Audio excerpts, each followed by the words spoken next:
तो उन शास्त्रों के मदद से ही तो भगवान आते, लीला होती उनकी। लेकिन श्रील व्यासदेव उनकी रचना नहीं करते, उसको लिखते नहीं। तो हमको भगवान के आगमन का और उनके सारे कार्यकलापों का, मतलब लीलाओं का, और फिर भगवत गीता का भी पता चलना था क्या?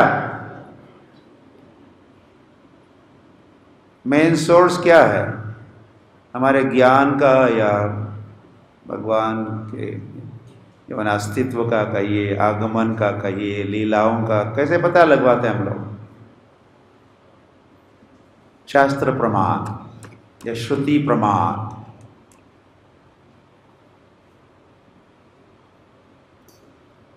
तो गीता भागवत नहीं होती तो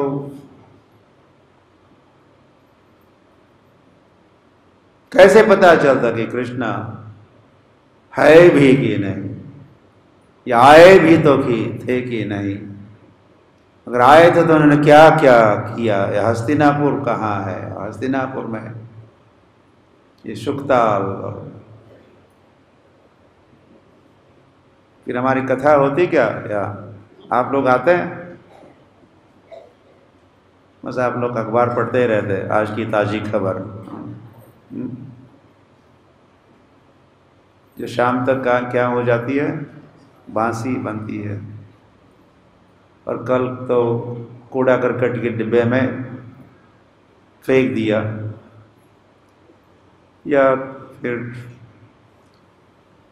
पेपर रद्दी वाला आता है, फिर आप बेचते हो 5 किलो अखबार, 10 रुपए लेते हो, या फिर इसको शायद तम्बाकू जलाते हो, और फिर हाँ चलता रहता है।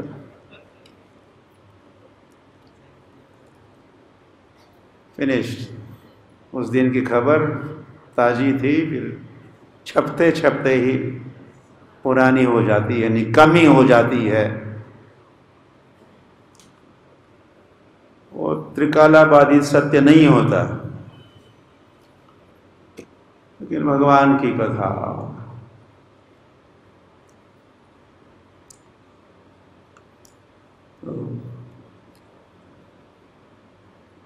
तो विचार कीजिए कि कितना कितना महत्वपूर्ण है ये गीता भागवत ग्रंथ।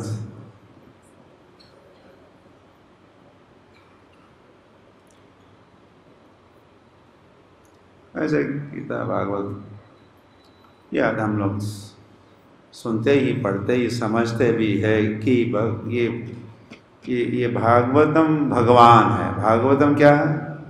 भगवान है।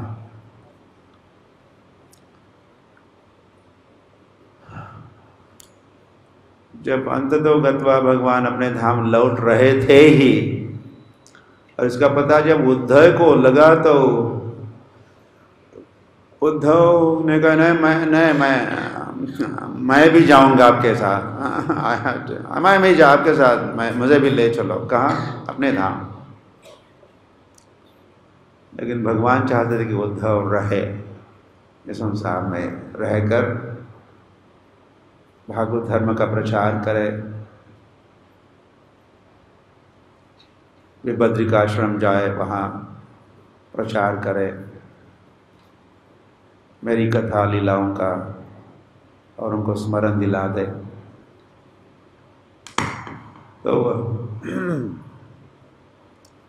तो हट लेके बैठे थे, नहीं मुझे आपके साथ जाना, मुझे ले चलो, नहीं।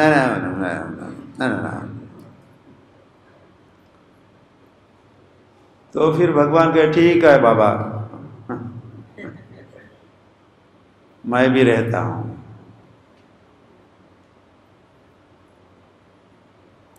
किस रूप में? मैं भागवत के रूप में रहूंगा।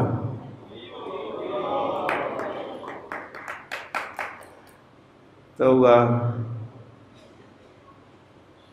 फिर उद्धव कहे okay then I will stay, मैं भी रहूंगा। आप रहोगे तो मैं भी रहूंगा।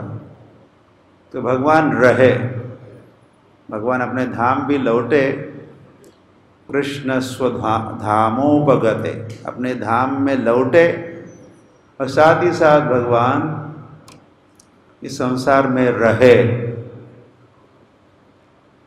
तो इस संसार में जिस रूप में भगवान रहे वो रूप या वो स्वरूप है ग्रंथराज श्रीमद् भागवतम की, ताकि हमको सानिध्य लाभ होगा। उद्धव को तो होने वाला था ही, और साथ साथ उद्धव ने भगवान को रखा इस संसार में, इस स्वरूप में, भागवत के स्वरूप में उद्धव के कारण कहिए सारे संसार को ये भागवत प्राप्त हुआ, उद्धव निमित्त बने। और हम सभी को भगवान का परिचय देता है ये भागवतम। हमको सानिध्य लाभ होता है भगवान का श्रीमद् भागवत के श्रवण से।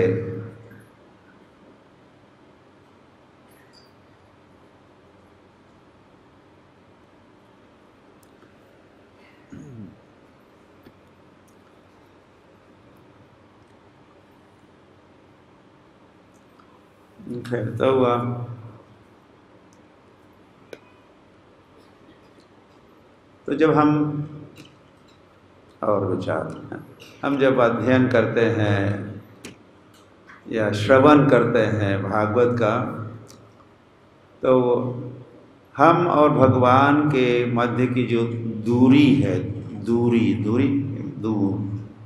दूर नगरी, दूर, वो दूरी समाप्त हो जाती है।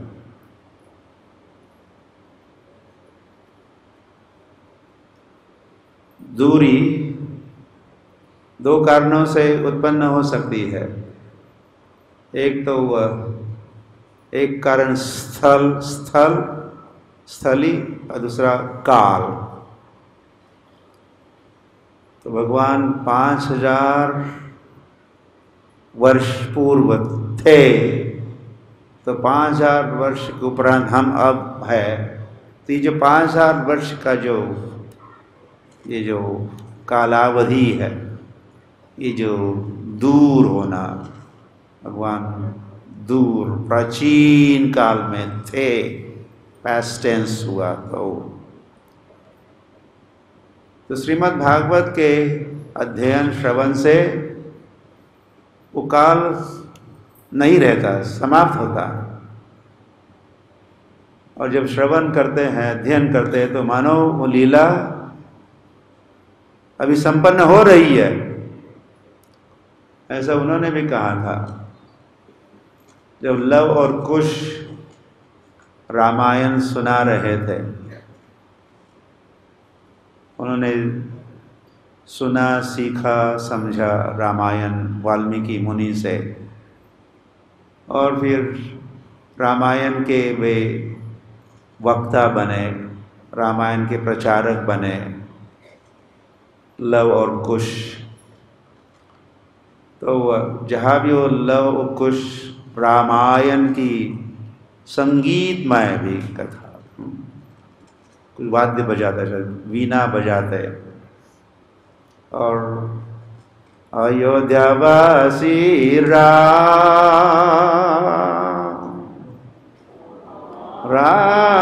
राम दशरथ नंदन राम,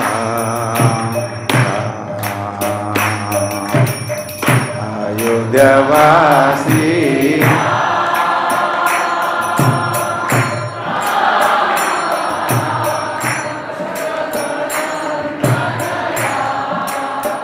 दशरथ नंदन राम, दशरथ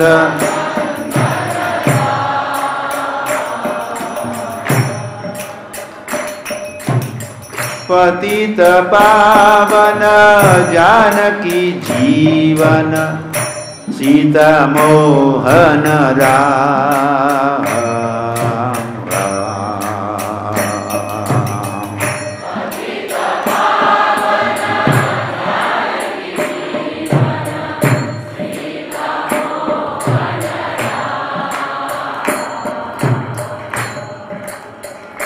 बोलो बोलो राम राम।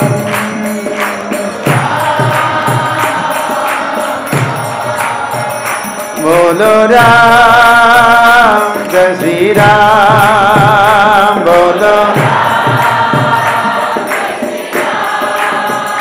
बोलो राम जय श्री राम।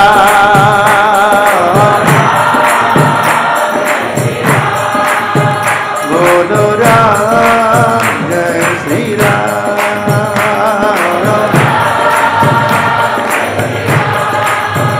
जय श्री राम जय श्री राम जय श्री राम।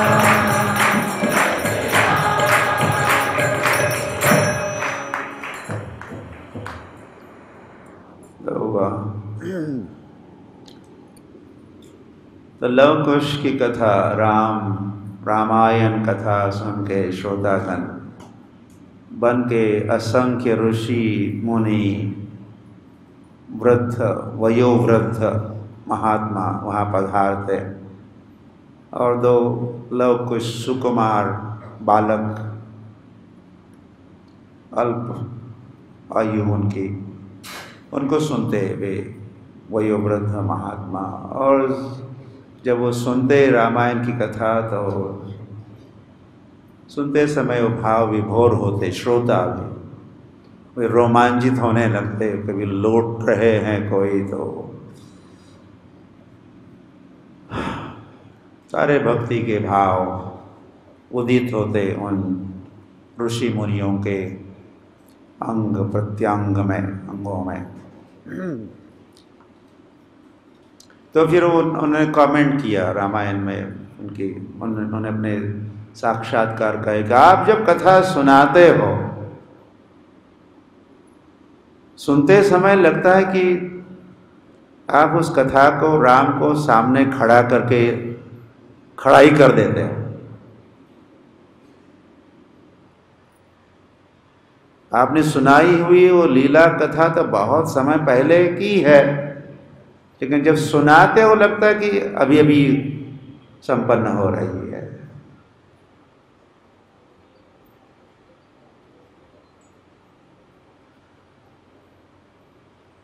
आप सुनाते हो तो वो तो ऑडियो होता है, लेकिन हम जब उसको सुनते हैं तो लगता है कि वीडियो चल रहा है।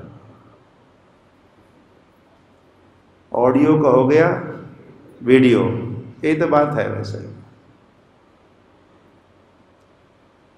शब्द से रूप होता है, शब्द से रूप, from sound comes the form, ऐसा सिद्धांत भी है। तो जब वो शब्द ही रूप का रचना करते हैं या वर्णन करते हैं तो फिर नमः पंकज नेत्राय तो हो गया, भगवान के नेत्र बन गए। नमः पंकज नाभाय नाभि हो गई, कैसी है वर्णन भी आ गया। नमस्ते पंकजांघ्रये आ गया। कस्तूरी तिलकम ललाट पटले, उनका ललाट भी है और कैसा तिलक पहनते हैं, कस्तूरी तिलकम। और वक्षस्थले कौस्तुभम, तो एक एक पार्ट का पेंटिंग हो रहा है ना, हाँ हो गया, वीडियो बन रहा है। आंखें हो गई, फिर नाभि है और भाल है, तिलक ऐसा है, गले में क्या है, वैजयंती माला भी नहीं, वो भी है, लेकिन अभी कौस्तुभ मणि की बात चल रही थी। कौस्तुभ मणि है, और फिर भगवान ऐसे है वैसे है, भगवान के हर वैसे हर अंग का डिटेल्ड वर्णन, ये हो जैसे भगवान है, जैसे भगवान है वैसा ही वर्णन।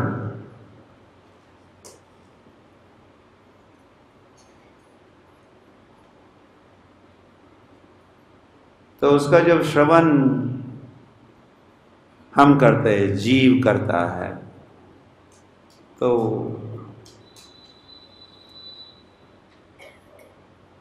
उसी के साथ फिर हो जाता है, संतः सदैव हृदयेषु विलोकयन्ति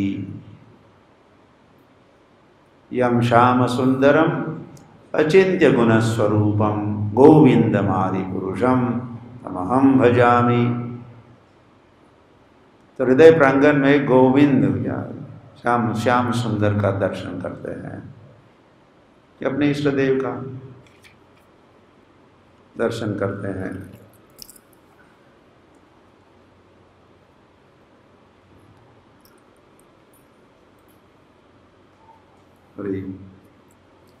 तो एक दूरी तो काल के कारण हम करें, फिर दूसरा स्थल के कारण,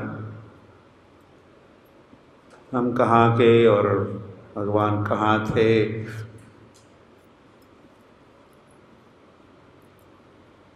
तो हम जहाँ के भी है या जहाँ भी है, भगवान का लीला श्रवण करते ही हमें और भगवान समक्ष आ जाता है। तो 5000 ईयर्स, 5000 वर्ष की अवधि समाप्त हो गई, और इतना 5000 किलोमीटर वो भी समाप्त हो गया। और फिर ये कथा भी है, विग्रह के रूप में भगवान आते हैं, वो सामने आके खड़े हो जाते हैं।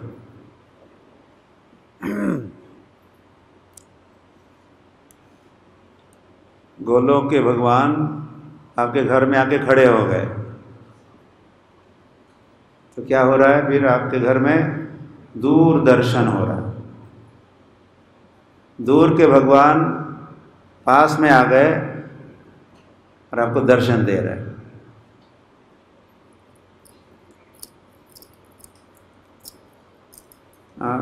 नागपुर की बात है, आपके घर की याद है? तो इनके घर में बहुत बड़ा टेलीविज़न था।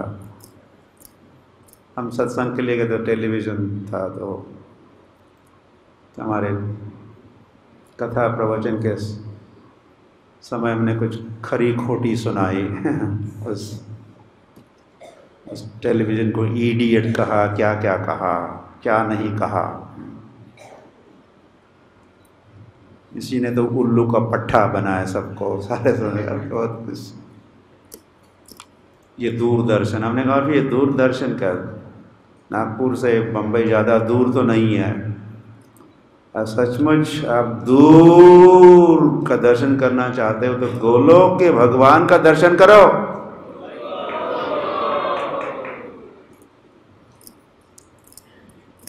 तो फिर उनको आइडिया आई, हमने कुछ और भी कुछ आइडिया दी होगी। तो नेक्स्ट टाइम जब हम सत्संग के लिए गए, तो जहाँ टेलीविज़न था, टेलीविज़न नहीं रहा, उसके समय स्थान पर ऑल्टर, राधा कृष्ण के ऑल्टर थे।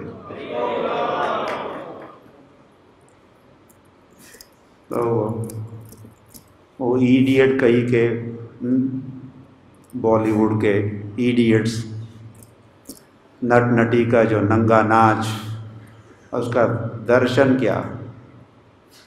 दर्शन कितना सुंदर और दिव्य शब्द है। वैसे ये दुरुपयोग हुआ, कैसे कैसे दूरदर्शन, दूर पे भगवान का ही दर्शन करो, कराते रहो तो फिर कहो उसको दूरदर्शन। लेकिन आप और कुछ कामी क्रोधी जनों का जिसमें केवल सेक्स एंड वॉयलेंस का ही प्रदर्शन होता है, प्रदर्शन पुनः कहना पड़ता है, प्रदर्शन होता है, उसको दर्शन नहीं कहा जा सकता। वो दर्शन नहीं है, वो तो अदर्शनीय है।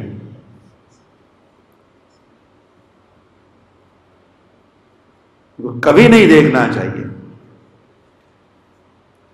और दूर है तुमको, पास में तो लाके कभी नहीं देखना चाहिए। मरने दो उनको जहां भी है वे। हमें घर में क्यों लाएंगे हम? तो वह तो दूरदर्शन करना ही है। तो श्रीमद् भागवत का श्रवण से दूरदर्शन होगा, या फिर विग्रह की स्थापना भी होती है तो दूरदर्शन होगा। तीर्थ यात्रा में जाते हैं तो वहाँ जाकर फिर वह भी दर्शन होगा। या फिर हरे कृष्ण कृष्ण कृष्ण हरे हरे, हरे राम राम राम हरे हरे। इसके पीछे उद्देश्य भी क्या है? दूरदर्शन, या भगवान का दर्शन। दर्शनीय है भगवान, दर्शनीय, देखने के लिए, देखने योग्य है, देखने की चीज है। भगवान कैसे है? देखने की चीज है। फिर क्या करो? फिर बार बार, और हो सके तो देखते जाओ।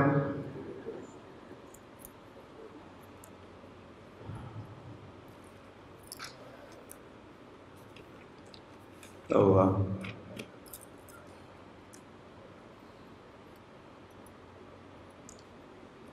तो हम कुछ लीला कथा थोड़ी लेके बैठे थे, तो यही की है शुरुआत। तो हस्तिनापुर की है, तो उसको पढ़ने या सुनाने के पहले फिर ऐसा विचार आया कि वो घटना तो 5000 वर्ष पूर्व हुई, लेकिन जब हम पढ़ते हैं तो हम अनुभव कर सकते हैं ये तो मानो अभी अभी हो ही रही है। और भगवान की लीलाएं शाश्वत होती है।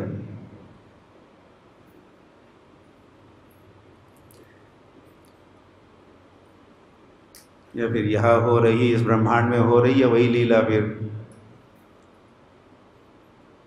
बगल वाले ब्रह्मांड में,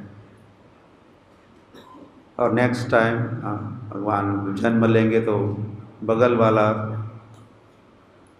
ब्रह्मांड में। इस प्रकार कृष्ण का जन्म सदैव होते रहता है। हर क्षण कृष्ण का जन्म कहीं न कहीं होते रहता है। जैसे हर क्षण कहीं न कहीं सूर्य का उदय होते रहता है कि नहीं? सूर्य का उदय इस समय कहीं न कहीं सूर्य का उदय हो रहा है, राइट नाउ।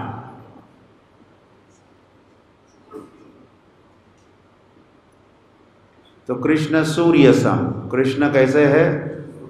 सूर्य जैसे हैं।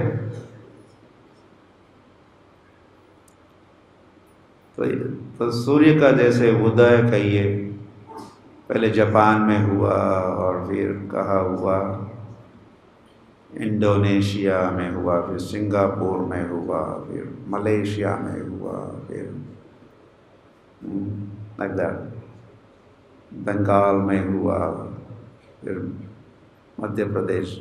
वैसे बंगाल मायापुर में सूर्योदय पहले होता है, एक घंटे भर का अंतर होता है, टाइम तो वही होता है, लेकिन सूर्य वहाँ पहले होता है, लाइक दैट। फिर मिडल ईस्ट में होता है, फिर यूरोप में होता है, फिर New York, then Los Angeles, then Hawaii. इस प्रकार हर घंटे क्या, हर मिनट क्या, हर क्षण कहिए, कहीं ना कहीं सूर्य का उदय होता ही रहता है। वैसे ही श्री कृष्ण का भी जन्म या ये लीला यहाँ हो रही, नेक्स्ट दूसरे ब्रह्मांड में और ब्रह्मांड, ऐसे इस प्रकार इस दृष्टि से भी भगवान की लीला शाश्वत है।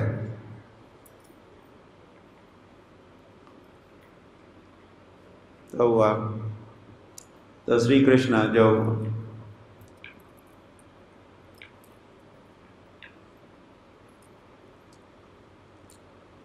कुरुक्षेत्र में तीसरी बार गए जब भीष्म पितामह का महाप्रयाण हुआ, तो उसके उपरांत पुनः पांडवों के साथ युधिष्ठिर महाराज, भीम, अर्जुन, नकुल, सहदेव और अन्यों के साथ कृष्ण पुनः हस्तिनापुर लौटे। और उषित्वा हस्तिनापुरे मासान कतिपयान हरि कृष्ण कई मास बिताए, पुनः कई सारे महीने यहाँ रहे हस्तिनापुर में, जो बगल में है। या तो सुहृदां च विशोकाय स्वसुश्च प्रियकाम्यया, तो अपने स्वजनों को, और विशेष नाम लिया जा रहा है द्रौपदी को, और उनको भी सांत्वना भी दे रहे हैं।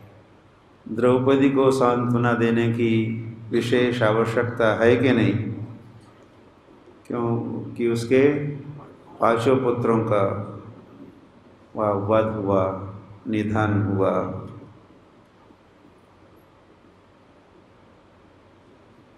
और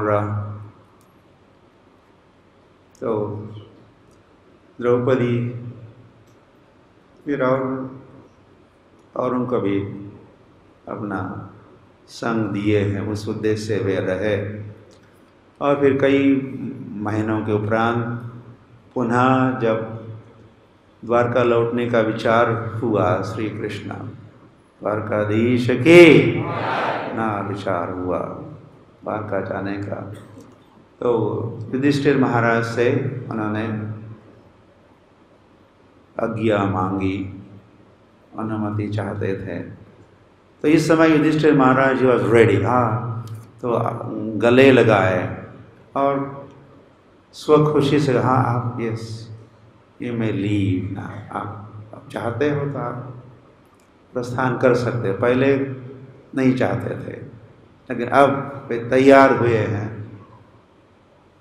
तो वह कृष्ण द्वारका के लिए प्रस्थान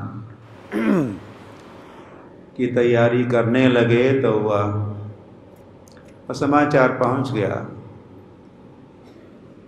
सुभद्रा, द्रौपदी, कुंती, पहले तो नाम लिए गए हैं यहाँ के प्रसिद्ध सुविख्यात माताओं के नाम लिए हैं। न सेहिरे विरहम, अब कृष्ण अब बहुत समय से थे हस्तिनापुर में, अब वे प्रस्थान करेंगे, तो वह पहले ही वे अब जब नहीं रहेंगे यहाँ, तो उस समय का विचार कर रहे हैं। तो विरह की व्यथा उनको पहले व्याकुल कर रहे, अभी गए भी नहीं, प्रस्ताव रखा है, तो इनको विरह की व्यथा से पीड़ित हो गई सुभद्रा, द्रौपदी, कुंती, विराट तनया। विराट तनया मतलब विराट राजा की पुत्री उत्तरा, गांधारी, माता गांधारी। बेचारी का सबसे बड़ा लॉस तो किसका हुआ? गांधारी, बड़ी सती साध्वी महिला रही। धृतराष्ट्र, उनको भी,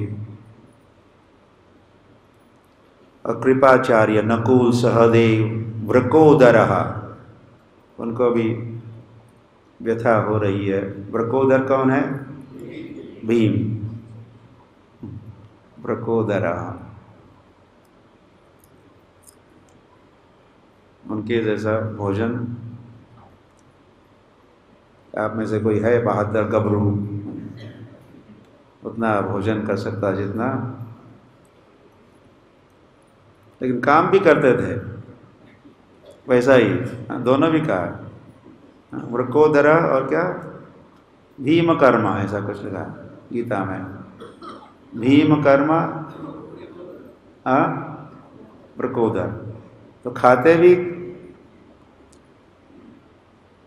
बहुत और काम भी उनका बहुत, यानी कि सही अन्नामृत पाओ और फिर सो जाओ,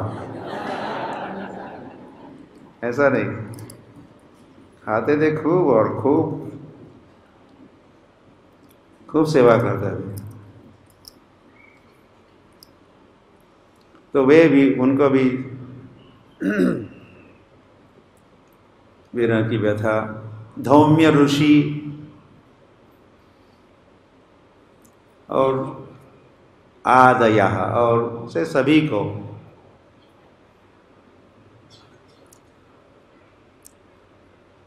तस्मिन् न्यस्तधिया पार्थः सहेरन विरहम कथम, तो कैसे सहन कर पाएंगे कृष्ण से विरह, कृष्ण से दूर होना। क्योंकि ये यह पार्थः का, पार्थः बहुवचन में कहा है, पार्थ ने पार्थः। पार्थः कौन कौन हो गए? पृथा के पुत्र, कुंती के पुत्र, 3 हो गए या फिर 5 हो गए कहो, पुत्रवती थे नकुल और सहदेव। तो उनकी धिया न्यस्त्य धिया, उनका ध्यान, उनकी धिया भगवान में, कृष्ण में है जिनकी धिया या ध्यान, तो उनके लिए कठिन है। अरे अरे, तो हुआ ऐसे भी आप लोग तिरछी नज़र से अपने सोचा वह आप कहाँ देख रहे हो, भगवान दिखाई दे रहा है आपको।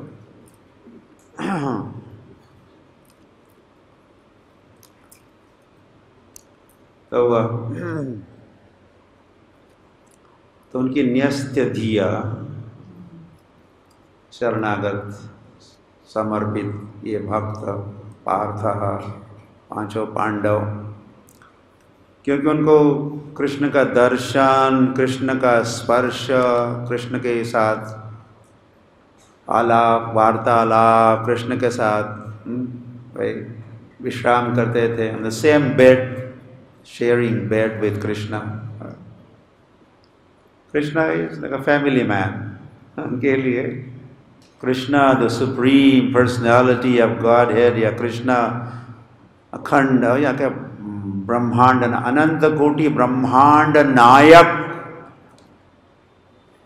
उनके भ्राता श्री है, उनके परिवार के सदस्य बने हैं। तो कृष्ण अर्जुन एक ही थाली में कभी कभी भोजन करते हैं, एक ही शैया पर कभी लेटते हैं।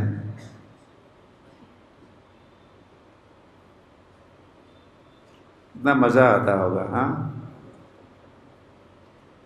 कृष्ण के साथ रहने में।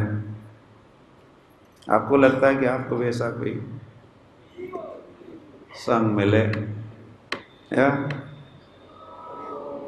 या जो भी हो रहा है अभी अच्छा ठीक है, हमारा तो ठीक चल रहा है, हमारा जीना यहाँ, मरना यहाँ, नागपुर छोड़ के जाना कहाँ, नागपुर छोड़ के हर व्यक्ति कहाँ, बीड़ छोड़ के कहाँ जाना, कहाँ नोएडा छोड़ के जाना कहाँ। लेकिन ऐसा जगत, ऐसा व्यक्तित्व इज कॉलिंग अस, बुला रहा है। यह कर्षति सा कृष्ण, कृष्ण वे है जो सभी को आकृष्ट करते हैं। तो भागवत के माध्यम से ये हमको आमंत्रित किया जा रहा है। देख लो ये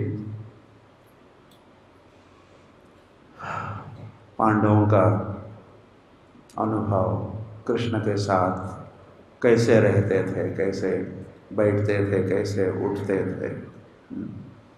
किम आसीत् ब्रजेत किम प्रभाषेत समाधिस्थ केशव। जो समाधिस्थ है, फुल्ली कृष्ण कॉन्शियस है, वे कैसे बैठते हैं, कैसे उठते हैं, कैसे भ्रमण करते हैं, कैसे क्या क्या करते हैं।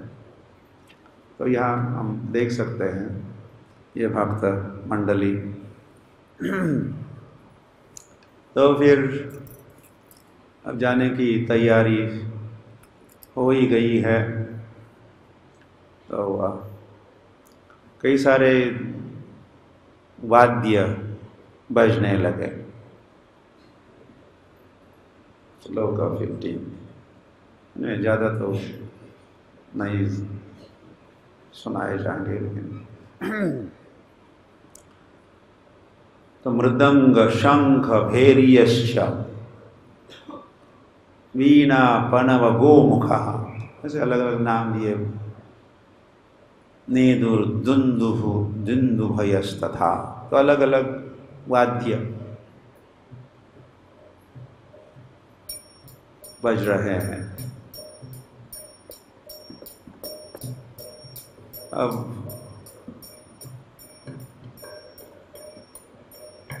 फेयरवेल सेरेमनी होगी। फेयरवेल समझते हो? निरोप महोत्सव, मराठी में निरोप चलता, निरोप।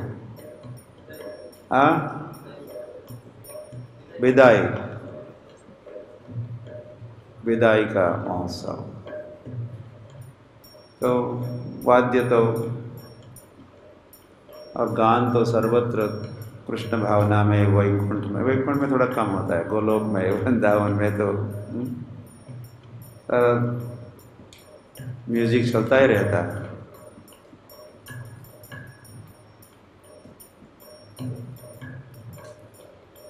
तो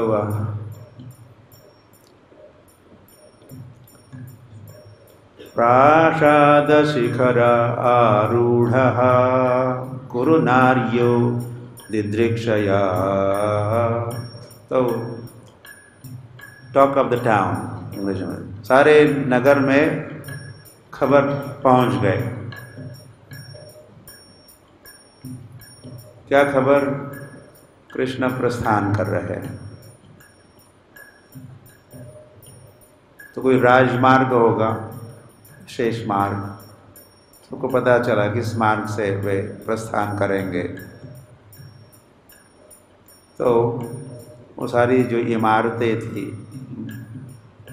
दोनों ओर, तो प्रासाद शिखर आरूढ़ की कुरु वंश की सभी नारियां, हस्तिनापुर की स्त्रियां ऊपर चढ़ी, वहाँ से वो दर्शन करेगी। कुछ बंधन भी है समाज के, स्त्रियां थोड़ी हट के रहती है, दूर रहती है, मिंगलिंग जैसे कलयुग में चलता है। ऐसा चलता नहीं था। तो ये जो संस्कृति है, कल्चर, उसमें हम देख रहे हैं स्त्रियां अपने अपने स्थान पर, पुरुष आएंगे रास्ते में। स्त्रियां ऊपर चढ़ी है, वहीं से वव्रशु कुसुमयी कृष्णं प्रेम व्रीडा स्मिते क्षणा। वहीं से वो पुष्प वृष्टि करने वाली है। सभी कई प्रकार के पुष्पों को लेके, फूल लेके वो चढ़ी है ऊपर, और वहाँ से दर्शन भी होगा, देखेगी भी और पुष्प वृष्टि भी करेगी। और आगे आपस में उनकी चर्चा शुरू होने वाली है। बोधयन्तः परस्परम कह्ये कथयन्तस्य माम नित्यम तुष्यन्ति च। कृष्ण के बारे में बातें करने वाली, कृष्ण टॉपिक बन जाता है। दो भक्त जब इकट्ठे हो जाते हैं तो Krishna becomes the topic naturally. इसके लिए कोई अलग से प्रयास नहीं करना होता, ये स्वाभाविक है।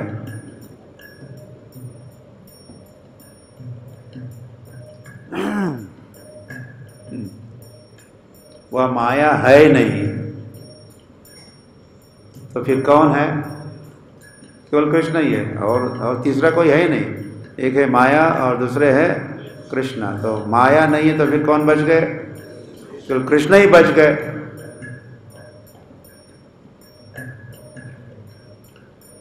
विठ्ठल विठ्ठल विठ्ठल पहावा, विठ्ठल काय करावा?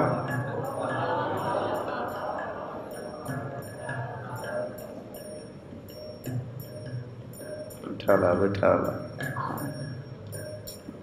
विठ्ठल को ही देखेंगे, विठ्ठल को ही सुनेंगे, विठ्ठल को विठ्ठल विठ्ठल विठ्ठल विठ्ठल विठ्ठल विठ्ठल पांडुरंग पांडुरंग पांडुरंग पांडुरंग पांडुरंग पांडुरंग पांडुरंग। पांडुरंग मतलब पांडु रंग के, ऐसा भी एक। कृष्ण जब गाय चराने जाते हैं दिन में,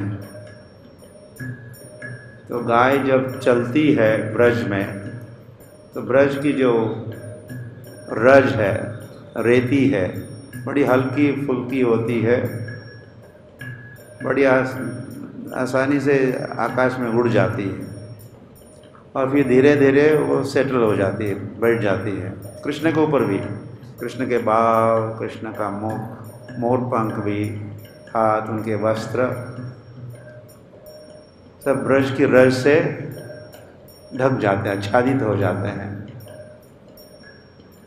तो वो जो रंग है, वो जो दर्शन है, उसको कहते हैं पांडुरंग।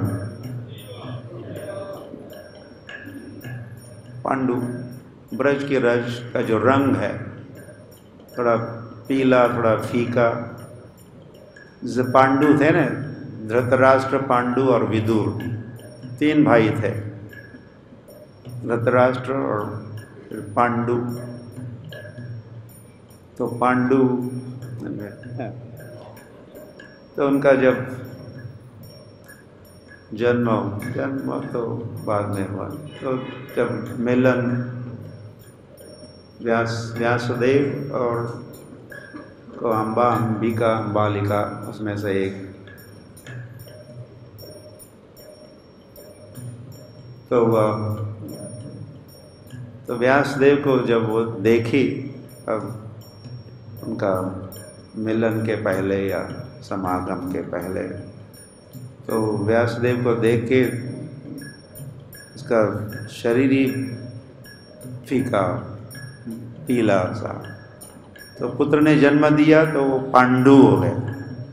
पांडु रंग के कारण उनको पांडु कहते, पांडु, पांडु से पांडव।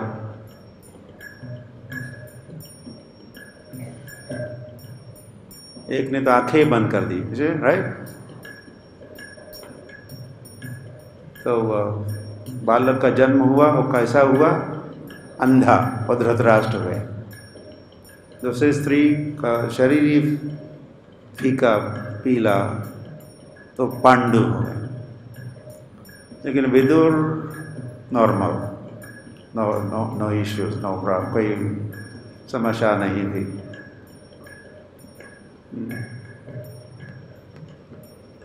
हरि हरि विदुर जी की, विदुर महाशय, उनका निवास स्थान, उनका गांव भी यहाँ से दूर नहीं है, हस्तिनापुर के पास ही वे रहते थे। बिजनौर कहते, बिजनौर, आजकल का जो बिजनौर है, यहाँ से कुछ दूरी पर बिजनौर है, वहाँ कौन रहते थे? विदुर जी रहते। विदुर महाभारत के कहो या श्रीमद् भागवत के एक बहुत बड़ा व्यक्तित्व है विदुर जी, जिनके घर पर भगवान क्या खाए, मेवा खाए, केले के छिलके खाए, ऐसा कुछ। तो भगवान जब मैसेंजर बन के आए थे, दूत बन के आए थे, पांडवों का दूत बन के आए थे, कुछ कॉम्प्रोमाइज़, कुछ समझौता हो जाए, लेकिन और कथा शुरू हो गई। ऐसे ही हम लोग हरी हरी जय विदुर।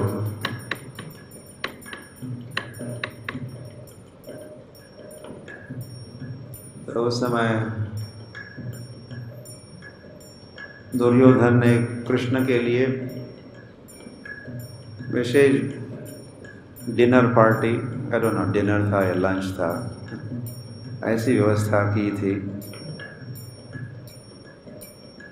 लेकिन था वो घमंडी था, जैसे कुंती महारानी ने कहा ही था, कुछ लोग घमंडी होते हैं, जन्म ऐश्वर्य शुद्ध श्री भी के कारण। तो घमंडी था, तो भगवान ने वहाँ भोजन नहीं किया। भगवान कहाँ गए? विदुर के घर गए।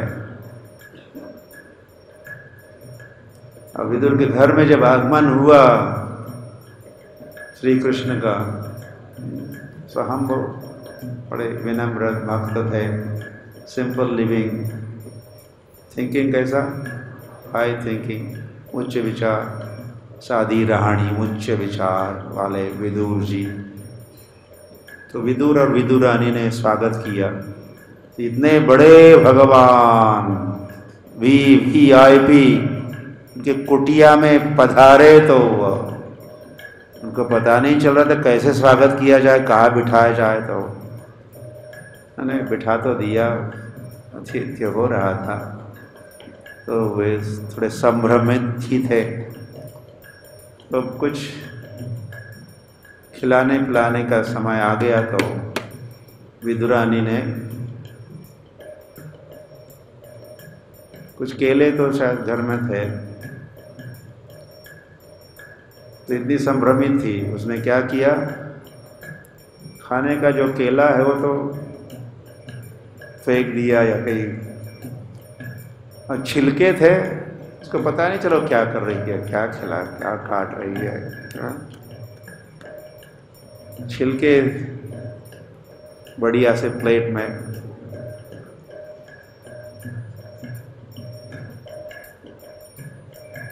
दे दिए, और जब कृष्ण खा रहे थे,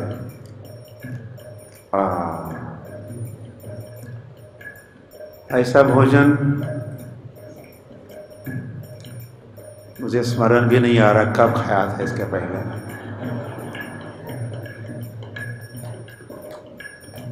और शायद मेरी रामलीला में शबरी ने खिलाया था, मुझे स्मरण आ रहा है, शबरी के बेरों की बराबरी कर रहा है ये भोजन। प्रेम था, प्रेम से भरपूर प्रचुर मात्रा में प्रेम था। उस पत्रम पुष्पम फलम तोयम यो में भक्तिया भक्ति थी। दुर्योधन के उस नैवेद्य या ऑफरिंग में भुक्ति थी या भोग के विचार थे या घमंड था। तो वे विदुर और विदुरानी, उनका भी इसी क्षेत्र के वे भी रहे। हरि हरि। तो पांडुरंग भी हुआ, विदुर जी भी कवर हो गए। तो हुआ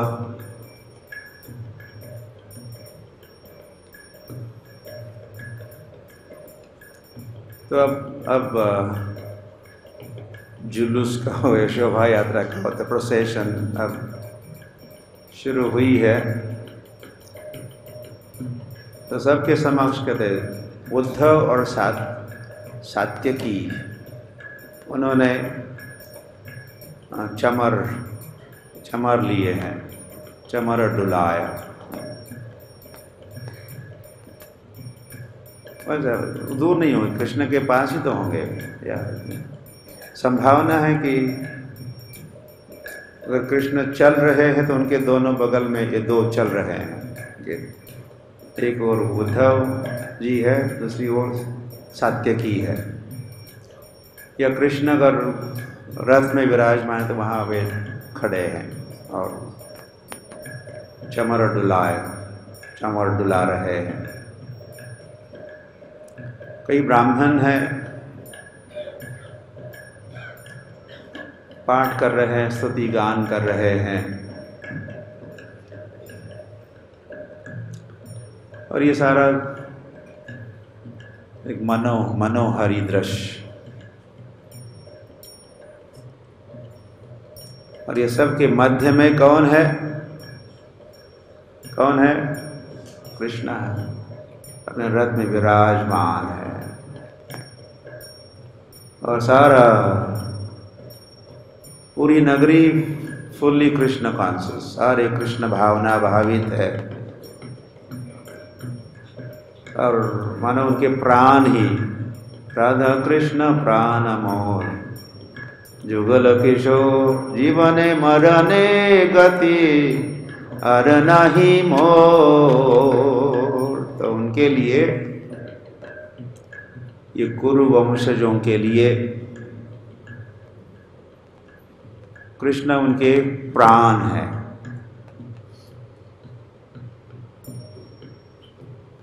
और अब रथ में विराजमान होके द्वारका के लिए प्रस्थान कर रहे हैं। और प्रस्थान के समय ये सब, उस समय का ये दृश्य है, दिस इज द सीन, उस समय का सीन है। तो सोचा कि आप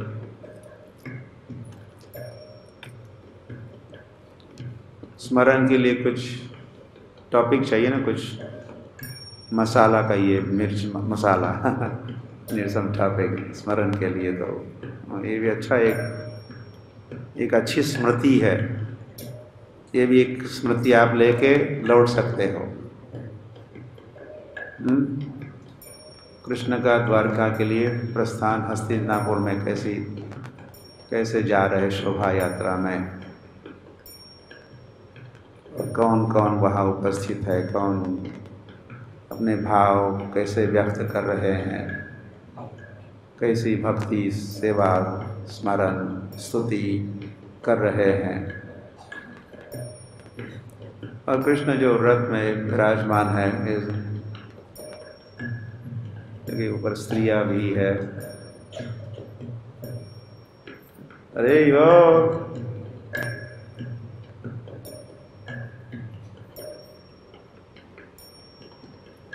जैसे सायंकाल अभी हो ही गई।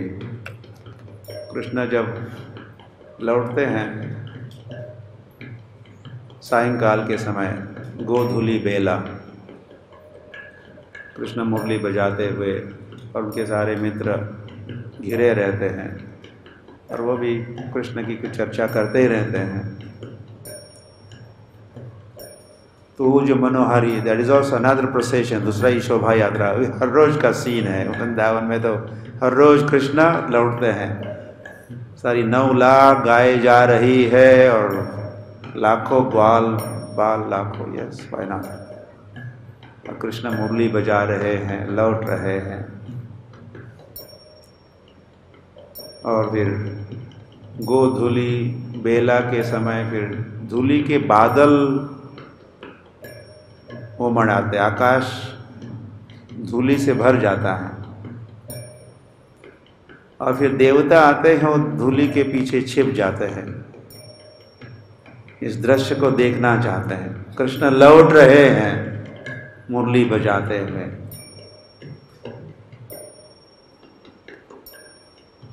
एक विशेष दर्शन, विशेष शोभा। तो उस समय भी मुरली बजाते हुए, कैसे मुरली बजा होंगे देवताओं में, इंद्र, चंद्र, हाय, क्या बाय, तो ऐसा अभिवादन करते हुए, greeting those Demi God's, Krishna आगे बढ़ते हैं। तो ये सब यहाँ हो रहा है। तो ओठों को जब ओठों से बजा रहे हैं तो और शंख में कुछ लालिमा की छटा दिख रही है और उनके हाथ कमल जैसे हैं, मानो कमल के पुष्प में कोई सफ़ेद कौन होता है, क्या कहते हैं, द स्वान, हंस। ओके, वो शंख मानो हंस है और बैठा कहाँ है, कमल, भगवान के हस्त कमल, मानो कमल में हंस पक्षी विराजमान है। और जो ध्वनि हुई, शंख ध्वनि, ये किसकी, शंख की नहीं है, किसकी ध्वनि है, इसी पक्षी का, वो कलरव है, मानो पक्षी बोल रहा, हंस, हंस की ध्वनि है। ऐसा बड़ा कवित्व का प्रदर्शन शुद्ध गोस्वामी, वैसे फिर शुद्ध गोस्वामी ही है जिसको शुद्ध गोस्वामी ने सुनाया। तो जब शंखनाद का श्रवण हुआ, द्वारिका में हुआ, तो झट से समझ गई शंखनाद किसका है, हमारे। बात कई अलग अलग है, हमारे पुत्र का है, और वसुदेव देवकी भी वहाँ है, हमारे पति देव का है, 16,108 वहाँ रानियाँ निवास करती है। ये हमारे पिताश्री का है। हर परिवार में 10-10 पुत्र थे कृष्ण के, तो 16,108 गुणिले मल्टीप्लाइड बाय 10 कितने हो गए? तो इतने सारे कृष्ण के बालक थे। नो फैमिली प्लानिंग, हम दो, हमारे दो, 9, 10-10।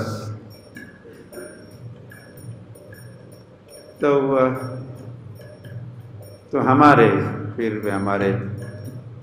पति आए हैं, हमारे पिता आए हैं, हमारा पुत्र आया है, हमारे ये आए हैं, तो वो कुछ न कुछ लगते ही हैं हर एक के। तो सभी बहुत समय से दूर थे द्वारिका से।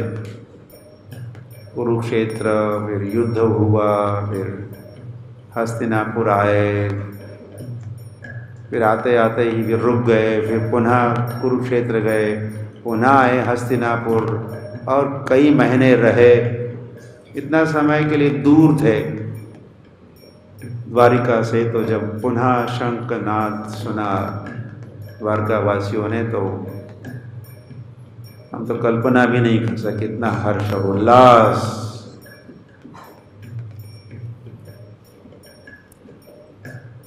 हरी हरी। तो फिर इतने में अब जन्म होता है, इसका जन्म होने वाला है, परीक्षित महाराज का जन्म होता है। गर्भवती थी ना उत्तरा, तो जन्मोत्सव और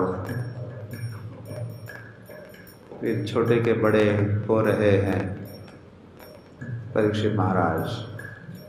कहाँ पर? यहीं पर हस्तिनापुर में।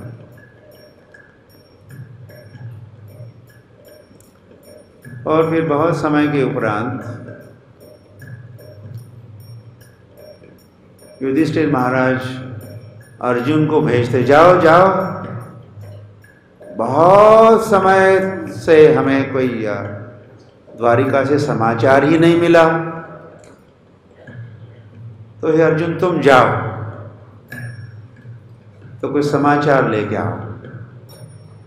कैसे हैं हमारे भ्राता श्री कृष्णा द्वारकाधीश?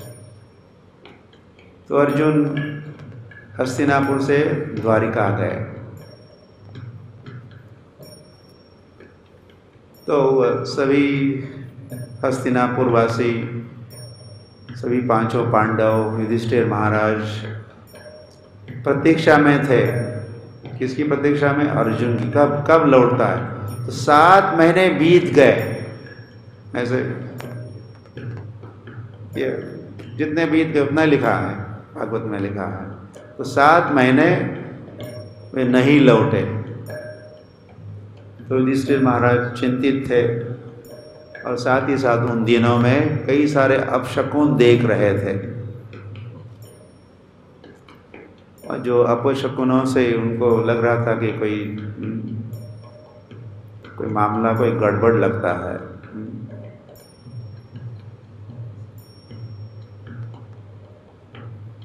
क्या हुआ होगा, क्यों नहीं आया, क्या ये हुआ, ये हुआ, वो हुआ, सब लिखा है यहाँ। हुआ इसका मतलब ये तो नहीं है, लेकिन वो सोचना नहीं चाहते थे। कृष्ण संसार में नहीं रहे, उसी का परिणाम है क्या ये? लेकिन वैसा वो सोचना नहीं चाहते थे। लेकिन ऐसे विचार भी उनको विवश कर रहे थे। तो फिर 7 महीने के उपरांत अर्जुन को लौटते हुए देखा। लेकिन ये समय अर्जुन जैसे दिख रहे थे। The face is index of mind. हमारे मन को हम पढ़ सकते हैं चेहरे पर। तो उनका चेहरा देख के उदास लग रहे थे। नॉर्मल अर्जुन जो से चलते थे वैसे नहीं चलते। तो सभी समझ गए। फिर हम पहले ही कुछ शंका थी हमको, शायद वैसे तो नहीं हुआ।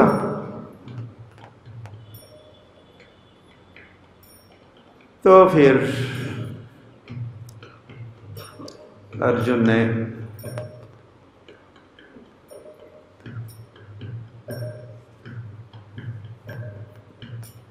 द बैड न्यूज, वो अशुभ संदेश देना ही पड़ा। कृष्ण नहीं रहे, हम कृष्ण से वंचित हो गए।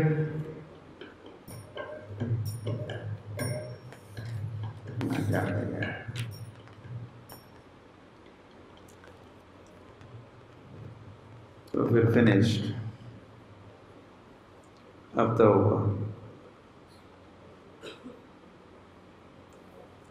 जिनके लिए जी रहे थे वे, अब वे नहीं रहे। उनका प्राण ही नहीं रहा, मतलब प्राण ही निकल गया। तो वैसे ये समाचार सुन के कुंती महारानी जड़ से उसने प्राण त्याग दिए। She gave up her life.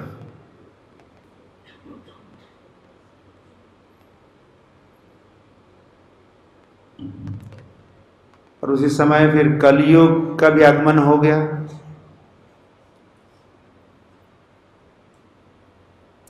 क्षाम त्यक्त्वा स्वपदम गतः तद्दीनात् कलिराया था। उसी दिन से कली का आगमन, उस समय से कली का आगमन भी हो चुका था।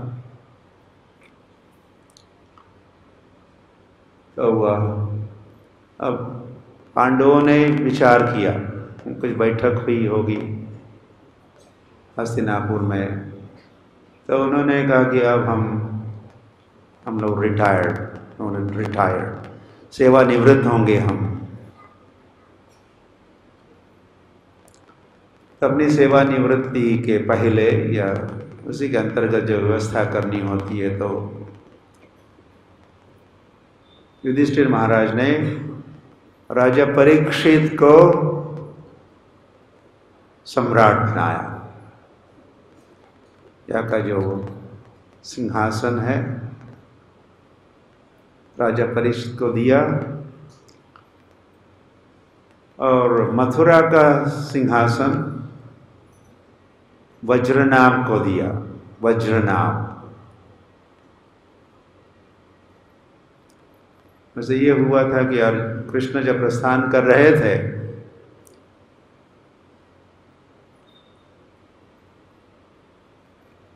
तो उन्होंने अर्जुन को कहा था, अर्जुन मेरे धर्म पत्नियों को तुम वहां से ले चलो, तुम उनकी रक्षा करो। और वहां से निकलना होगा द्वारका से कि मैं प्रस्थान करते ही द्वारका क्या होगी, डूबने वाली है। क्योंकि कृष्ण कहे समुद्र से मैंने वो जमीन या भूमि उधार ली हुई थी, और वो मेरे कब्जे में, मेरे सेवा में तब तक रहेगी जब तक मैं इस संसार में हूँ। मैं प्रस्थान करते ही वो सब नगरी, सब क्षेत्र डूबने वाला समुद्र का अंग बनेगा। वहाँ किसी को नहीं रहना है, वहाँ से निकल पड़ो। वैसे और सारी बातें हैं। प्रभास क्षेत्र आए थे कृष्ण बलराम, सारे अपने, अभी नहीं कहूँगा मैं, तो अर्जुन लाए थे सारे कृष्ण के रानियों को, और साथ में वज्रनाभ भी आए थे। वज्रनाभ द्वारकाधीश और रुक्मिणी द्वारकाधीश का पुत्र प्रद्युम्न का पुत्र अनिरुद्ध का पुत्र वज्रनाभ, प्रपौत्र कहते हैं, ग्रेट ग्रैंड सन।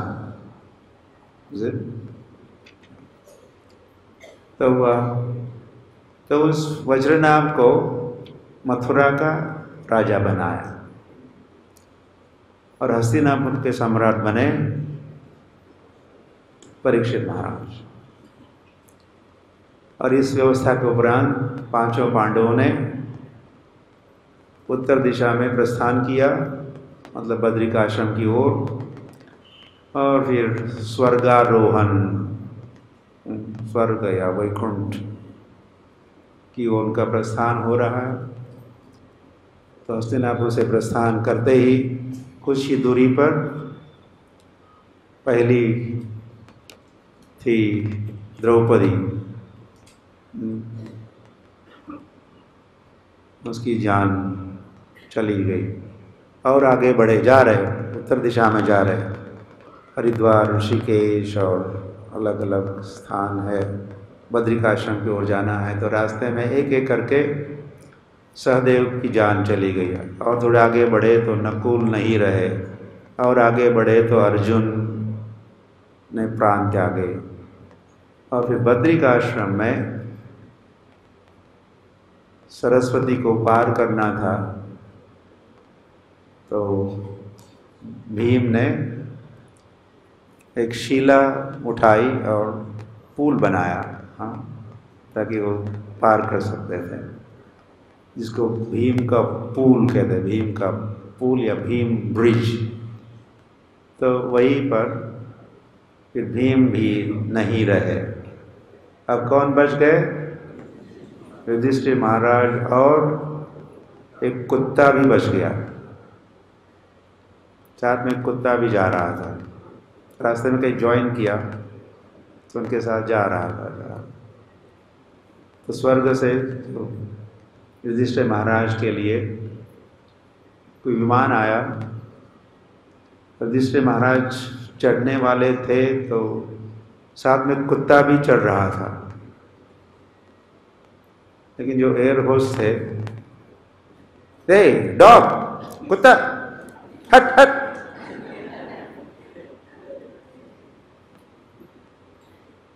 युधिष्ठिर महाराज क्या कर रहे हो? इसको तो और कोई आश्रय नहीं है, बहुत समय से हमारे साथ ही चल रहा है, हमारे आश्रय से। अगर कुत्ता नहीं जा सकता तो मैं भी नहीं जाऊंगा।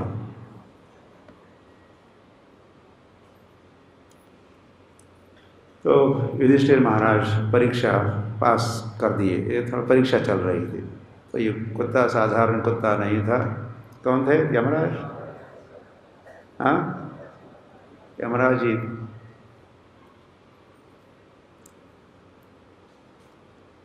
वैसे भी यमराज के ही पुत्र थे ये धर्मराज या युधिष्ठिर महाराज। तो वह ऐसे थे युधिष्ठिर महाराज, ऐसा सदाचार उनका, ऐसे रिलायबल, उन पर निर्भर कर सकते हैं, रह सकते हैं। ये शरणागत वत्सल युधिष्ठिर महाराज। तो फिर तो ये जब हुआ तो फिर यहाँ पर राज कारोबार संभाल रहे थे परीक्षित महाराज। तो एक समय की बात है, अब पता नहीं समय है कि नहीं, मैं जो एक नया टॉपिक खोलने जा रहा था। कब तक? एक ड्रामा भी है, राइट? ड्रामा पार्टी क्या तैयारी कर रहे हैं कि ड्रेसिंग वगैरह चल रहा है, मेकअप चल रहा है? फिर चल नोएडा के भक्त आपके समक्ष एक नाटिका प्रस्तुत करने वाले हैं। और भी कुछ है कि अभी उसके बाद प्रसाद भी है, राइट?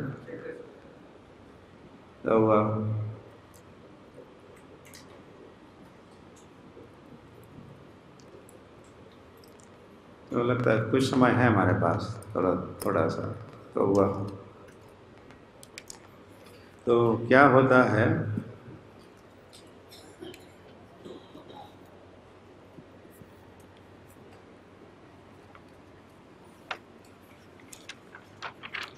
परीक्षित महाराज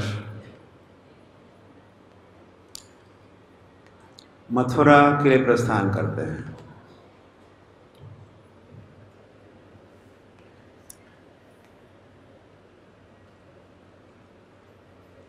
परीक्षित पृथ्वीपति।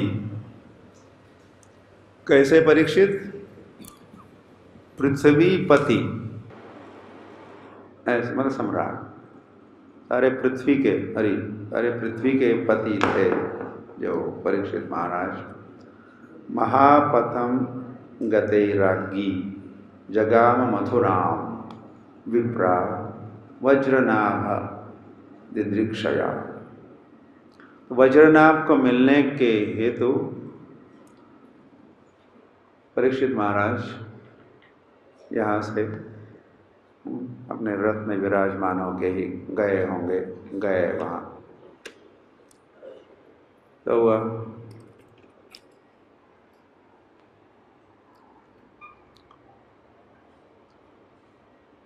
वज्रनाभ को पता चला कि राजा परीक्षित आ रहे हैं, परीक्षित महाराज आ रहे हैं। पृथ्वीपति और उनके रिश्तेदार भी है वहीं परिवार के। पारिवारिक संबंध भी है और साथ साथ में पृथ्वीपति सम्राट परीक्षित महाराज आ रहे हैं, तो उनके स्वागत की बहुत विशेष व्यवस्था करते हैं।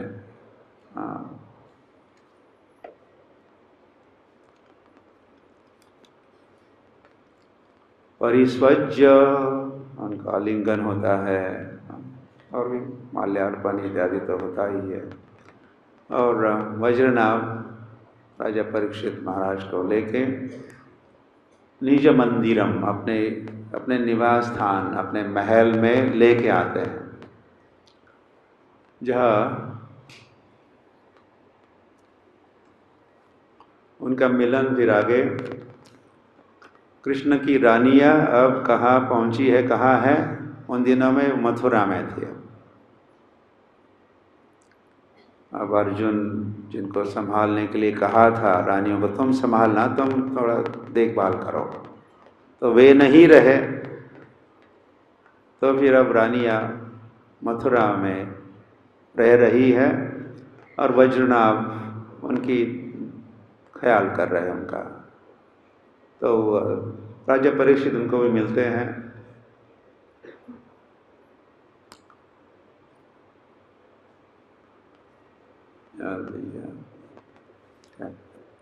तो फिर राजा परीक्षित और वज्रनाभ के मध्य में कुछ चर्चा होती है, विलाप या चर्चा होती है और संवाद होता है।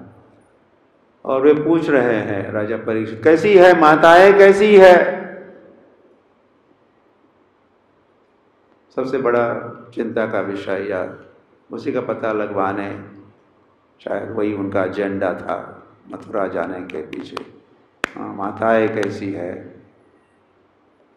और वे कह रहे कि और ज़्यादा चिंता करने का आवश्यकता नहीं, कारोबार तो चलता ही रहता है, लेकिन तुम्हारी मुख्य सेवा तो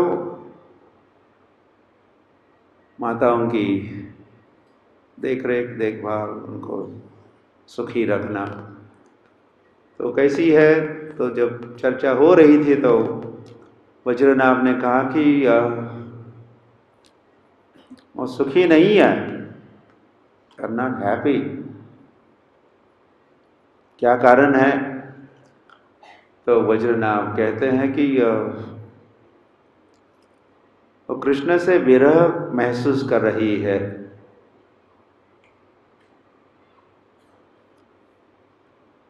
और ये मथुरा, ये वृंदावन में लग रहा कि ये सारा कोई यहाँ है नहीं। निर्जने वने, एक समय का वृंदावन मथुरा जहाँ इतनी सारी चहल पहल और रौनक हुआ करती थी, अब यह कोई है ही नहीं। तो स्वयं का भी अनुभव है और वैसा अनुभव इन रानियों का भी था, या कोई है नहीं। जरा कहाँ गए सब लोग? कहाँ है वो गोपिया, कहाँ है ग्वाल बाल, कहाँ है नंद बाबा यशोदा, कहाँ है गाय, कहाँ है ये, कहाँ है, कहाँ है? उनको कोई दृश्य उनके समक्ष वो नहीं था। वो एक्सपेक्ट कर रही थी, सोच ऐसा चाह रही थी कि ऐसा ऐसा होगा, ऐसा वैसा ही होगा जैसे पहले था। अब क्यों नहीं, क्या हुआ? कहाँ है कृष्ण, कहाँ है ये, कहाँ है वे? इससे वो बड़ी चिंतित और दुखी है, विरह से त्रसित है। तो ये बात जब सुने राजा परीक्षित, तो फिर क्या किया जाए? What is the solution? क्या किया जाए, क्या उपाय है? तो राजा परीक्षित कहते हैं हम शांडिल्य मुनि को बुलाते हैं, उनकी सलाह लेते हैं। तो शांडिल्य ऋषि, वैसे नंद बाबा यशोदा गोकुलवासियों के पुरोहित, जैसे गर्गाचार्य एक बड़ा नाम, लेकिन वो वसुदेव देव की मथुरा के वे यदु वंशियों के पुरोहित, जैसे गर्गाचार्य थे तो और एक महान पुरोहित ब्रज क्षेत्र के शांडिल्य ऋषि, तो उनको बुलाया गया और उनको सब समझाया क्या समस्या है। रानिया यहाँ पहुंची तो है लेकिन उनको कोई दर्शन नहीं हो रहा, कोई दिख नहीं रहा, यहाँ कोई है ही नहीं, तो आप कुछ सुनाइए। शृणुत दत्तचित्तो मे रहस्यम ब्रजभूमिजम, ऐसा कह के उन्होंने अपना वक्तव्य प्रारंभ किया। सुनो सुनो।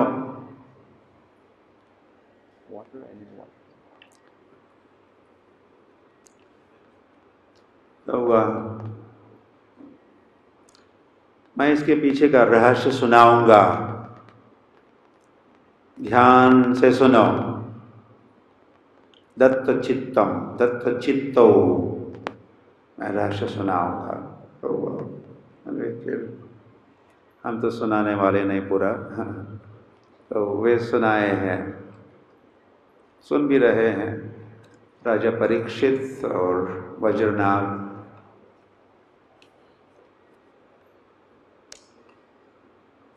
गुणातीतम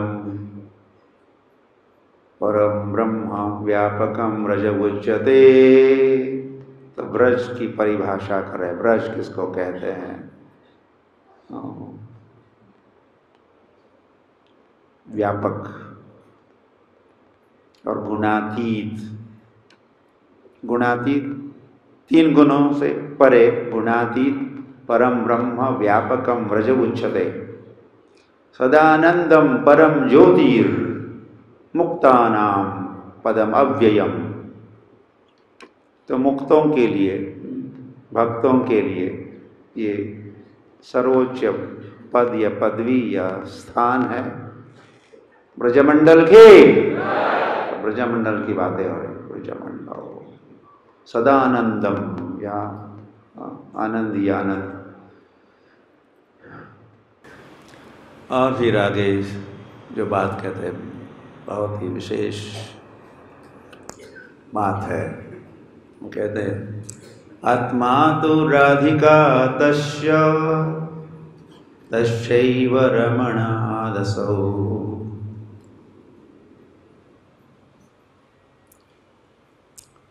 कृष्ण, कृष्ण कैसे हैं? आत्मा राम है,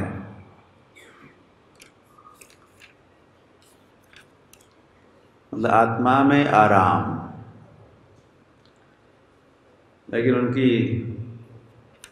उनकी आत्मा कौन है? राधा उनकी आत्मा है, और उस राधा में वो रमते हैं और फिर कहलाते या बन जाते आत्माराम। कृष्ण का आत्माराम होने का कारण क्या? कारण कौन? कारण राधा रानी। वैसे यही बात फिर आगे थोड़ा फास्ट फॉरवर्ड करके हम कहेंगे, कालिंदी से जब मिली थी, मिलने वाली है ये सब रानियाँ, तो ये शांडिल्य मुनि की बात दूसरे शब्द, लगभग थोड़ा सा भेद है। तो उन्होंने कहा, कालिंदी ने कहा आत्मा रामस्य कृष्णस्य ध्रुवमस्ति राधिका, और बड़ा स्पष्ट है यहाँ। आत्मा रामस्य कृष्णस्य, आत्मा राम श्री कृष्ण की आत्मा है राधिका, समझ रहे? ध्रुव मतलब निश्चित ही, निश्चित ही उस आत्माराम श्री कृष्ण की आत्मा है राधिका।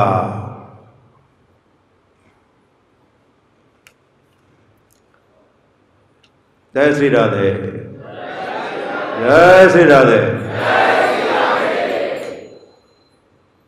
तो ये रहस्य है, ऐसी रहस्यमयी बातें सुना रहे हैं शांडिल्य मुनि। लीलैव द्विविधा तस्य वास्तवी व्यावहारिकी। शांडिल्य मुनि समझा रहे, लीला के होते दो प्रकार, द्विविधा। क्या नाम है? एक वास्तविक और दूसरी व्यावहारिकी।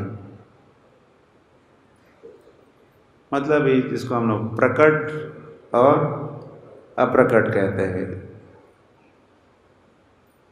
तो वास्तविक मतलब अप्रकट और व्यावहारिकी मतलब प्रकट। या कभी नित्य और नैमित्तिक ऐसे भी नाम आते हैं। नित्य लीला, वृंदावन में कृष्ण की नित्य लीला संपन्न होती ही रहती है।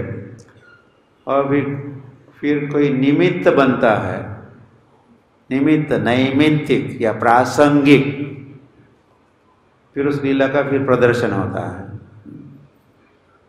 नित्य लीला का नहीं होता, या वास्तविक लीला का नहीं होता, अप्रकट लीला का प्रदर्शन नहीं होता। वो पर्दे के पीछे चलती ही रहती है, लेकिन फिर समय समय पर कोई विशेष परित्राणाय साधूनां विनाशाय च दुष्कृतां धर्म संस्थापनार्थाय संभवामि, भगवान कहते हैं। ऐसा जब होता, क्या होता है?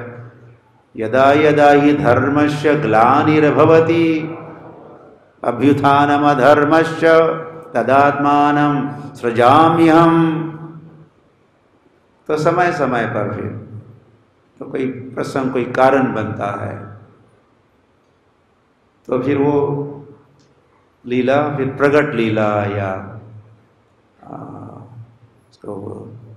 कहा कि व्यावहारिक लीला या नैमित्तिक लीला कहते हैं। तो इस प्रकार दो प्रकार की लीला होती है। और फिर आगे वो समझाएंगे कि तो जो अब भगवान की प्रकट लीला में जो अब भक्त है, उनको अप्रकट लीला का दर्शन नहीं होगा। अब हो रही लीला, आप कह रहे कि भगवान नहीं है, कि ये कहाँ, ये कृष्ण कहाँ है, और ग्वाल बाल कहाँ है, राधिका गोपिया और ये सब कहाँ है? नहीं, ये सब है, लेकिन ये सब नित्य लीला में है। लेकिन आप नैमित्तिक लीला के अंग हो। आप समझ रहे? ये सब है वास्तविक लीला तो हो रही है, लेकिन आप व्यावहारिक लीला के अब अंग हो। तो उस लीला का, उस नित्य लीला का, उस वास्तविक लीला का, उस नित्य लीला का दर्शन दूसरे नहीं कर सकते। दूसरी लीला में जो हरी हरी।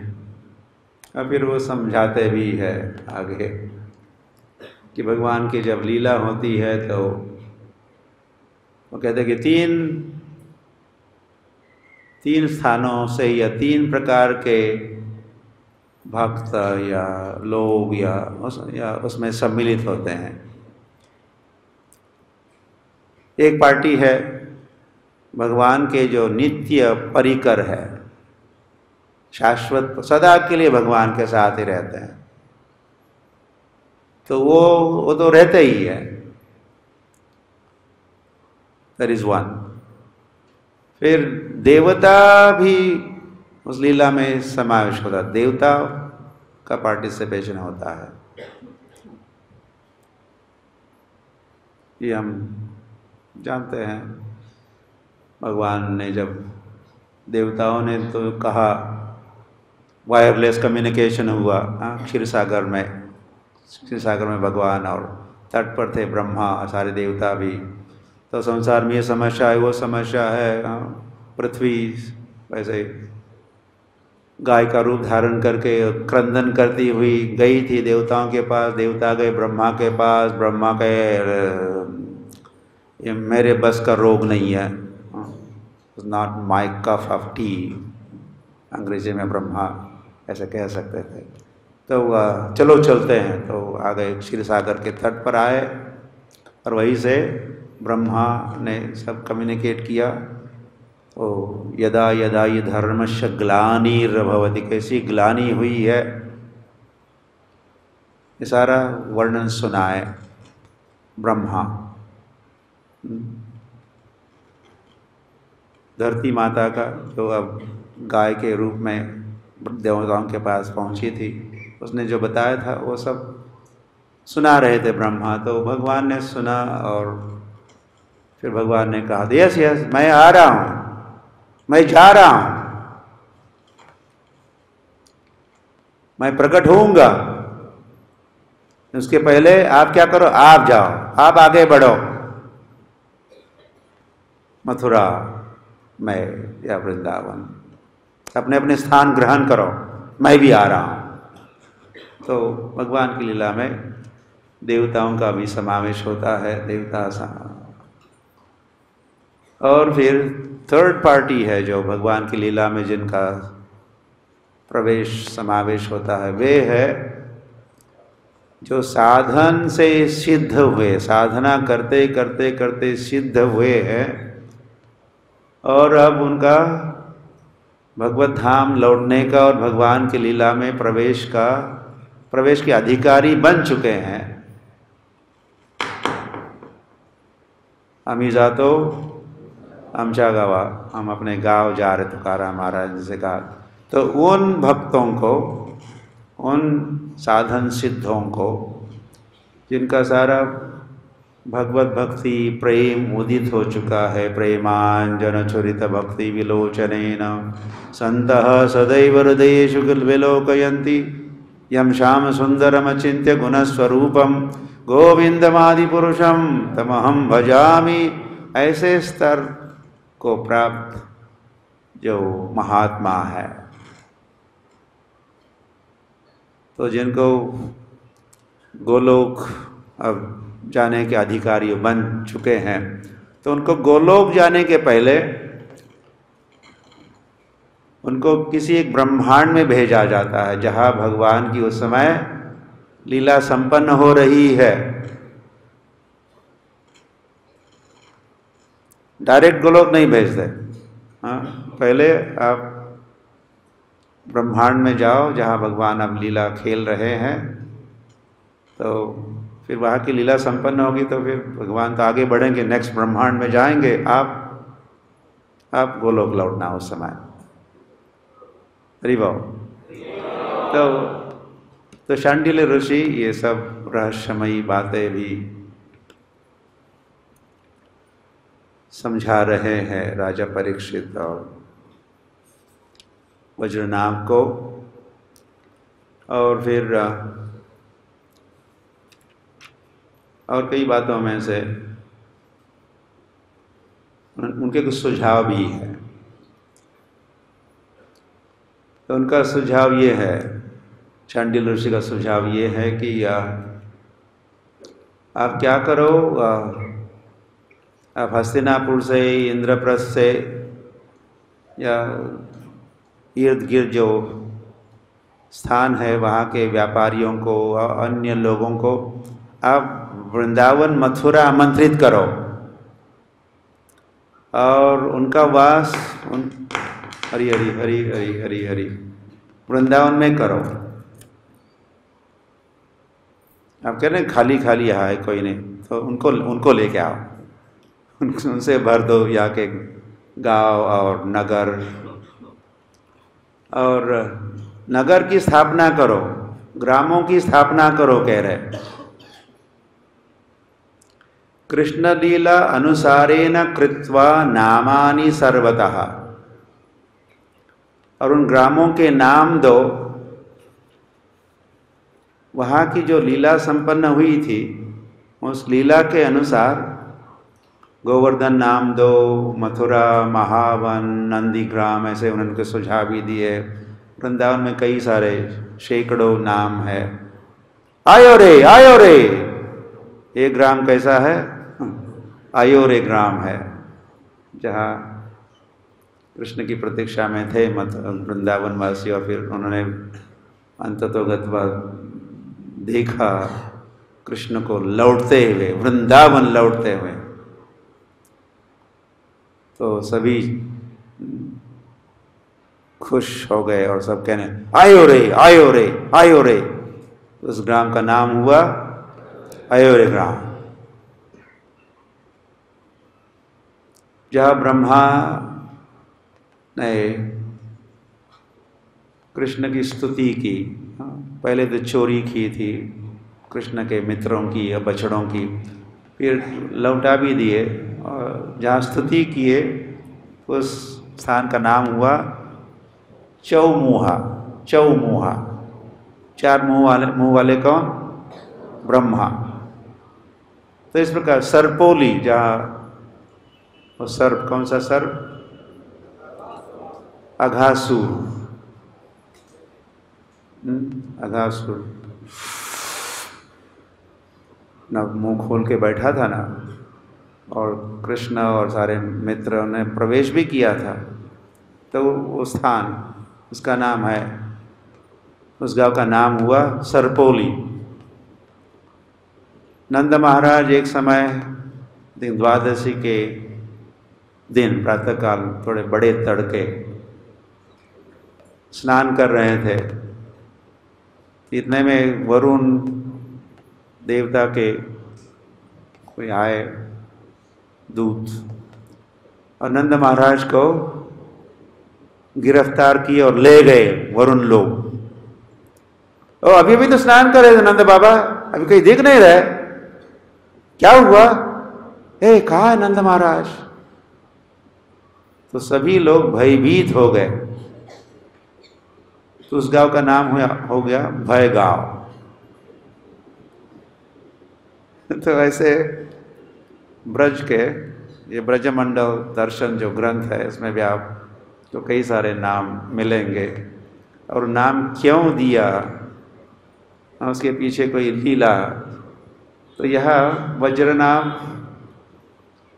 को बताया जा रहा है। शांडिल्य ऋषि कह रहे हैं, अब अलग अलग नगरों की, ग्रामों की स्थापना करो और उनको नाम दो। कैसे नाम?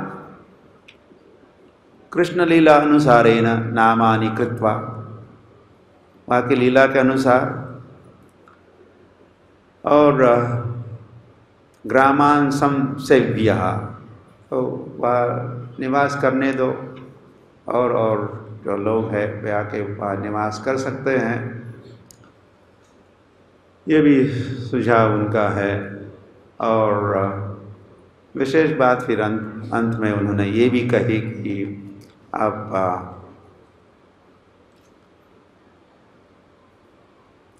आप उद्धव से मिलो। कहाँ मिल सकता ये भी बता दिया, उनसे नहीं मिलना आप। हाँ अब हमारे कलाकारों से मिल रहे हैं।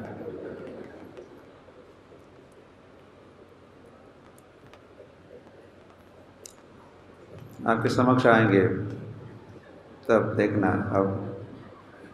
अब देखने की चीज़ नहीं है, वो तैयार नहीं है।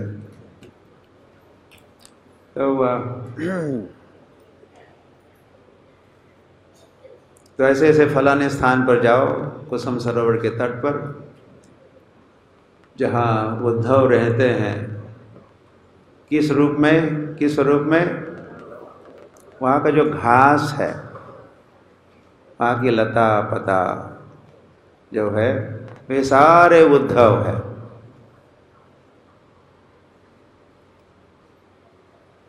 और उस रूप में वे वहाँ निवास इसलिए करते ताकि गोपियाँ जब आएगी पुष्पों का चयन करने हेतु, तो उनके चरणों की धूल मेरे मस्तक पर, उद्धव के मस्तक पर, इस आशा से वहाँ विराजमान उद्धव। तो आप जाओ, कीर्तन करो तो उद्धव प्रकट होंगे।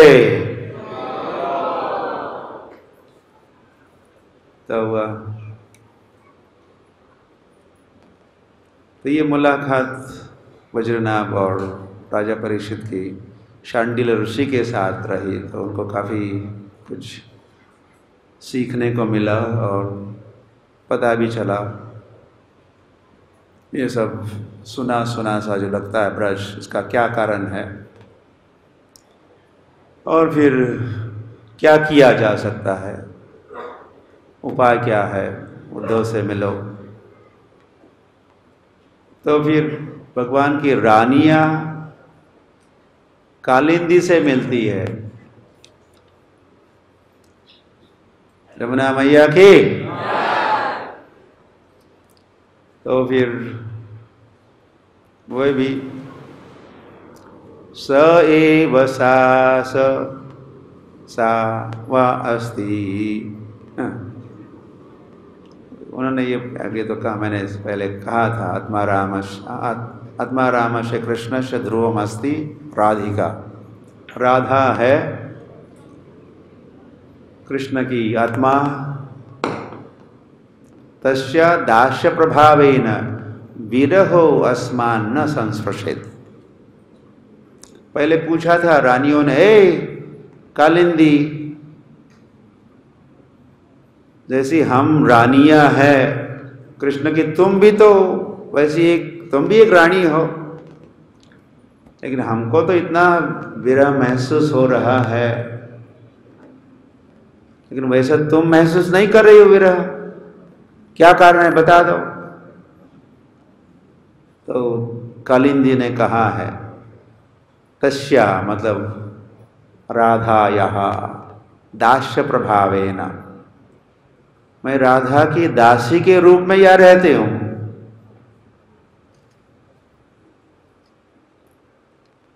तो उनकी वाणी सेवा करती हूँ, उनके वाणी की सेवा, उनके आदेश का पालन करती हूँ मैं। तो इसके कारण विरह मुझे स्पर्श भी नहीं करता, मैं व्यस्त रहती हूँ, तल्लीन रहती हूँ राधा रानी की सेवा में। और फिर वो कहती स एव सा, ये शैली है, स एव सा।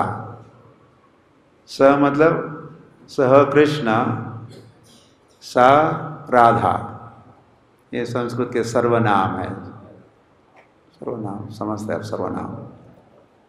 तो स कृष्ण एव सा राधा, वह कृष्ण ही है, कौन? राधा। राधा ही है कृष्ण, कृष्ण ही है राधा। स एव सा, सा एव अस्ति, दो बार कहा। कृष्ण ही तो है राधा और राधा ही तो है कृष्ण। बंसी तत् प्रेम रूपिका, और दोनों का प्रेम ही है बंसी। जो बंसी है, ये दोनों का जो प्रेम है उसका प्रदर्शन बंसी है।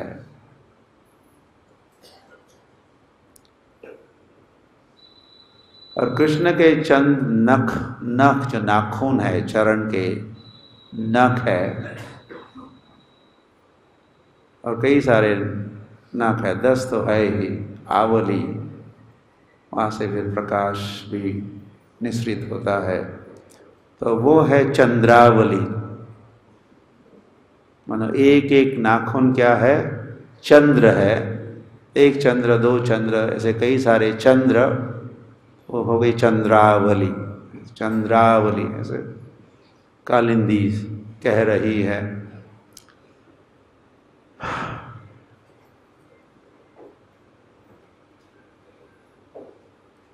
युष्माकमपि कृष्णेन विरहो नैव सर्वतः, किन्तु एवं न जानीथ तस्मात् व्याकुलं व्याकुलतामितः। तो समझा रही है और कालिंदी उन रानियों को, तुमको तो थोड़ा विरह का आभास ही हो रहा है, ये तुम्हारी कल्पना ही है, वैसे तुम भी कुछ अलग नहीं हो। तुमको ऐसा आभास हो रहा है विरह का, विरह आभास एव, तो तुम क्या करो,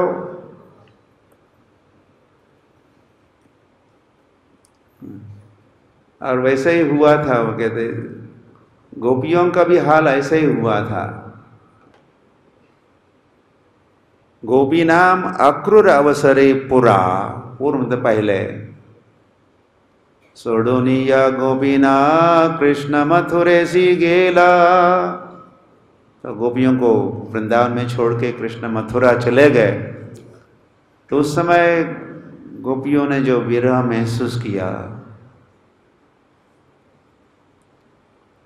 वो भी विरह का आभास ही था। वैसे कृष्ण एकम पादम वृंदावनम परित्यज्य एकम पादम न गच्छति, एक पैर भी कृष्ण वृंदावन के बाहर नहीं रखते। वे गए, ये दूसरे रूप में गए। वैसे कृष्ण वासुदेव बन के गए, बलराम शंकरशन बन के आगे बढ़े। तो वृंदावन के कृष्ण बलराम तो वृंदावन को कभी नहीं छोड़ते, लेकिन गोपियां तो मान के बैठी, कृष्ण बलराम चले गए। तो उस समय जो गोपी ने सोचा था, विरह का आभास था, वैसा ही तुम्हारा भी वैसा ही हो रहा है, ऐसे कालिंदी समझा रही है। ये सब योग माया का भी प्रभाव है। योग माया ऐसा आभास या विचार करवाती है। ओके,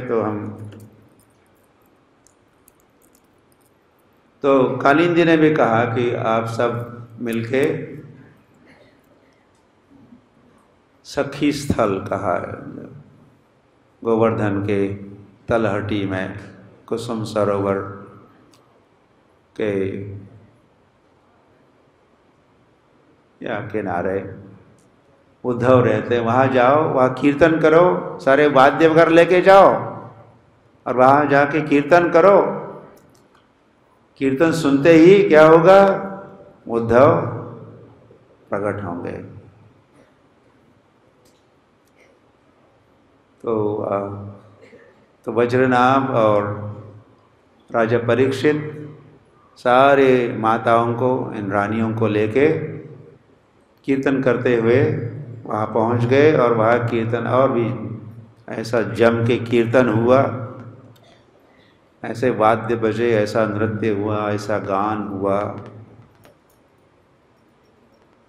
बड़ा जम गया वो कीर्तन। और फिर जब